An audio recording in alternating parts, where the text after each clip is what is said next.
கிடையாது.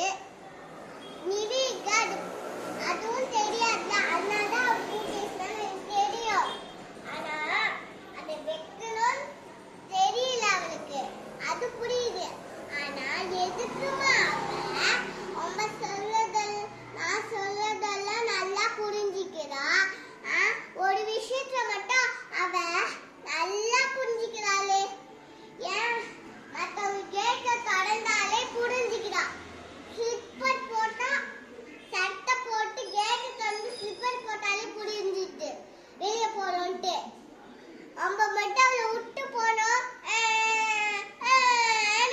6 மணி வரைக்கும் அழுவா. நீ கூட தானே அழுவ. தாத்தாவும் அம்மம்மாவும் உன்னை பார்க்க வந்தாங்கன்னு வச்சுக்கோ ட்ரிப்ளிகேனுக்கு, நீ அவங்கள போகவே விட மாட்டேன். ஒரு தடவை தெரு முனைக்கு போயிட்டு நீ அழுத சத்தம் கேட்டு தாத்தா திரும்ப ஓடி வந்தார் தெரியுமா. ஒரு தடவை அம்மம்மா சாயந்தரம் கிளம்பலான்னு நினச்சாங்க, நீ அழுது விடாததுனால அன்னைக்கு அங்கேயே தங்க வேண்டியதாக போச்சு. அப்படிலாம் நீ அழுதுருக்க. நான் உன்னை சொல்லவா, ஐயோ எல்லா குழந்தைங்களும் ஒரே மாதிரி தான். கொஞ்சம் நீ அட்ஜஸ்ட் பண்ணிக்கோ உன் தங்கச்சியை.